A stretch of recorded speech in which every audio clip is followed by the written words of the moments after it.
Los conflictos en la vida cotidiana son múltiples, son multidireccionales, son multivectoriales. La realidad es que un conflicto es una desavenencia que puede tener una persona con otra a partir de dos verdades que se contraponen y esto requiere, de algún modo, el hecho de tomar conciencia que un conflicto puede no solo estar ahí, sino que puede escalar, puede llegar a mayores. Hay un determinado tipo de fases de conflicto. La primera etapa que tiene un conflicto es un conflicto latente, un conflicto que aparece por un pedido, por una demanda o algo que verdaderamente es un malestar y que nadie lo tiene en cuenta. Luego el conflicto escala con algún tipo de acontecimiento y luego puede escalar mucho más. Los conflictos pueden ser de baja intensidad o de alta intensidad en los diferentes lugares donde se manifiestan. Lo cierto es que siempre hay lugar para estar peor en un conflicto. Así como en la economía siempre hay lugar para estar peor, en los conflictos siempre hay lugar para estar peor. Y si no hacemos nada con el conflicto no solo está entre las personas que entienden que hay contraposición de intereses o verdades contrapuestas, sino que se expande a todo lo que es el sistema. Y el sistema hay que ver si está capacitado para asimilar determinado tipo de conflictos, porque yo siempre digo que tenemos instituciones que fueron concebidas en el siglo XIX y una sociedad del siglo XXI. Esto no pasa en la universidad es más del siglo XX, pero lo que es cierto es que la sociedad del siglo XXI tiene mecha corta, tiene reacciones distintas a lo que podríamos llegar a ver en lo que era la lógica del respeto institucional, la lógica de cuidado que hay una autoridad. Hay otro tipo de relación hoy en día entre el vínculo que existe entre la sociedad con las instituciones y en el vínculo que existe interpersonal también. Entonces, esto de lo que antes era el respeto y hoy no lo es, esto de lo que implica dinámicas que son propias del patriarcado, dinámicas que son propias de lógicas en las cuales acá mando yo, bueno, cambió. Y como cambió el mundo, como cambió la sociedad, cambió el sistema de información, porque hubo cambios económicos, sociales, culturales, políticos, pero también tecnológicos. Como cambió la sociedad, también los dispositivos que están predispuestos para que la sociedad tenga un lugar como espacio referencial, identitario, de aprendizaje, bueno, esos dispositivos han tenido que mutar sus formas de relacionarse con esa sociedad. Y la verdad es que ese lugar de cambio todavía no ha sido asimilado institucionalmente. Cuando digo esto, digo que en esa fase del conflicto, si un conflicto escala y corroe a todo el sistema, y el sistema no tiene los resortes necesarios como para poder asimilarlo, canalizarlo, darle un lugar al conflicto, y que se pueda tratar desde el punto de vista dialógico también el conflicto, bueno, difícilmente el conflicto puede desescalar sin violencia.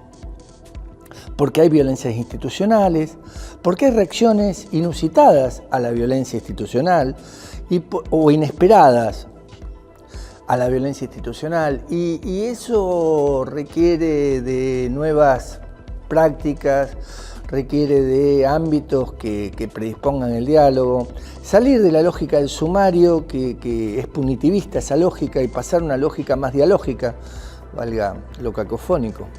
Y en esta lógica más dialógica tenés que tener personas preparadas para hacer esto y legitimar espacios para hacer esto. Hacia adentro de los mismos mecanismos institucionales tenés que tener espacios legitimados para esto. Yo cuento porque hace 20 años vengo viendo cómo en la Universidad Complutense se abrió un centro de atención para los conflictos intrauniversitarios. Y en América Latina empezó a proliferar también esto en diferentes universidades. En Loncuyo, por ejemplo, se trabaja con toda la universidad involucrada en los temas de conflictos. Hay un área específica, muy parecida a lo que está en la Complutense. Y lo estamos trasladando a diferentes universidades, estamos conversando estos temas dentro de las universidades para ver qué implican los conflictos en la universidad, qué denotan esos conflictos y cómo se tratan esos conflictos. Ese tipo de conflictos que se dan en la vida universitaria, intrauniversitaria, que no es otra cosa que la realidad misma de la sociedad, que proviene de la afuera hacia adentro y que el adentro no es una burbuja, no siempre se asimilan bien esos conflictos porque hay inercias propias de algunos establecimientos educativos, terciarios, universitarios, incluso secundarios y primarios, que esconden los conflictos abajo del fondo. Y que le es útil, porque el tiempo teóricamente viene y acomoda el conflicto. Ahora, no todos los conflictos te los acomoda el tiempo. Y la sociedad de hoy no es la sociedad de antes.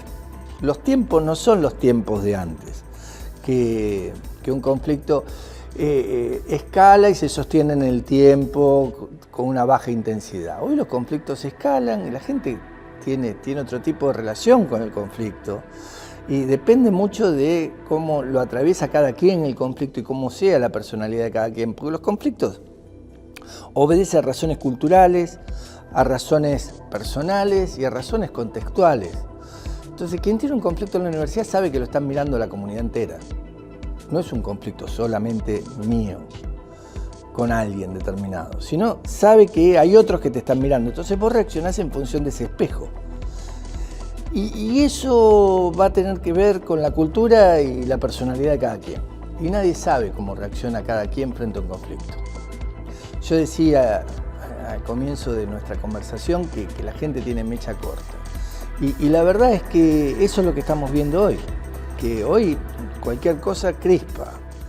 Y esas crispaciones sociales que hay en el afuera también se llevan en la práctica en el adentro. Entonces, ¿cuán capaz está el adentro como para receptar, asimilar, canalizar con los tiempos necesarios que tiene un conflicto? Porque vos tenés que generar confianza. Hay como una ecuación de diálogo, proceso, confianza, pero toda esa ecuación es sobre tiempo. Y si vos no le pones el tiempo necesario para atender el conflicto, en el lugar seguro, en un lugar donde haya confidencialidad para el tratamiento, no estén todos observando cómo se está tratando el conflicto, con un enfoque dialógico que pueda llevarse de modo muy serio esto. Bueno, yo creo que se opta por otro tipo de prácticas. Antes comentaba que ese tipo de prácticas generalmente pueden ser los sumarios, ¿no? Vamos a hacer un sumario fulano, abrimos un sumario, y porque hay como una lógica administrativista de visualizar el conflicto.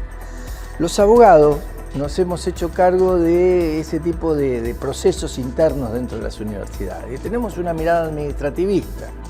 Si no salimos de la mirada administrativista y pasamos a una mirada de diálogo, que es otro tipo de proceso, porque el diálogo trabajas con la verdad material, no con la verdad formal.